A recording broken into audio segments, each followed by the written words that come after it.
Ito naman, Cherry. Oh, saan ka nagtatrabaho? Sa... Will, magdadalawang taon na po ako bilang budget assistant po sa DENR. Diyan po sa may East Budget Avenue. assistant. Yes Wow. po. Yung mga budget, bago ma-approve yan. Opo, yung EMB-NCR po, sila po yung nagre-regulate po ng license and permits po ng lahat ng mga establishments po dito sa Metro Manila. Ikaw ba'y dalaga pa, Cherry? Opo, mataba lang po. Hindi.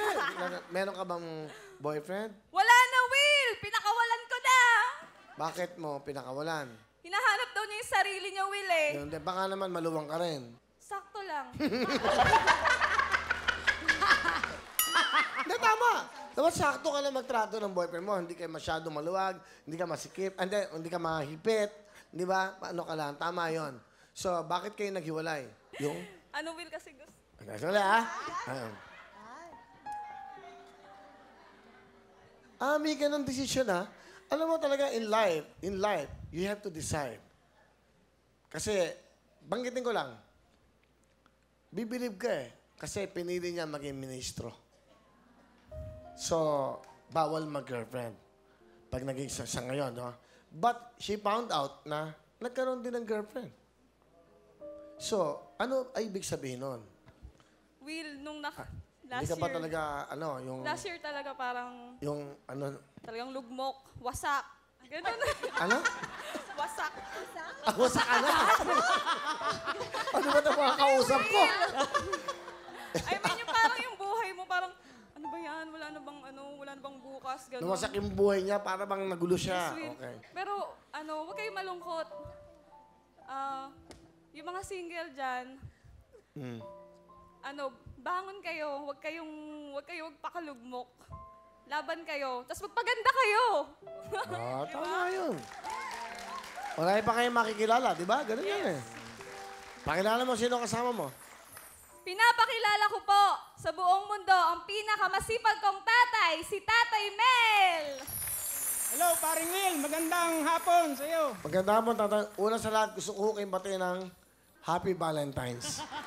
Will, birthday niya kahapon. Ay, happy birthday, tay! Happy birthday! Kaya pala nakapuli. Salamat, Will. Happy birthday. Kamusta kayo? Ha? Happy birthday! Birthday, ha? Kamusta ho Salamat kayo? po. Kamusta kayo? Mabuti naman, Will. Tatay Mel, ano gusto niyo sabihin sa maganda niyo pong anak? Che, pagbutihin mo lang ang iyong pagtatrabaho. Wag ka na munang kung magbo-boyfriend ka, kilalanin mo ng mabuti. Wag yung basta na lang. At wag ka mag-alala, lagi kaming nakasuporta sa iyo ng mama mo. Mahal na mahal ka namin, anak.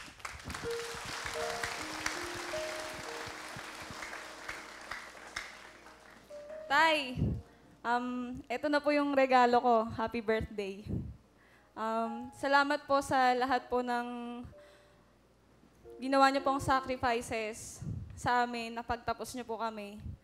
And alam naman po natin magdala ng buhay. Lagi lang pong mananalangin sa Ama. At tuloy lang po, patuloy lang pong magtiwala. Thank you po. Love you, Tay. Salamat, tatay, ha? Cherry, anong talent? Kakanta, Will! Pakinggan po natin ang magandang si Cherry.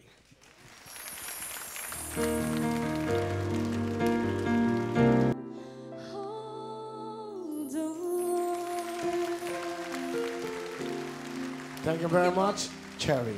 Yan. Okay, dito ka na kay Cherry. Meron kang 10,000, ha? Alright. Okay, thank you very much.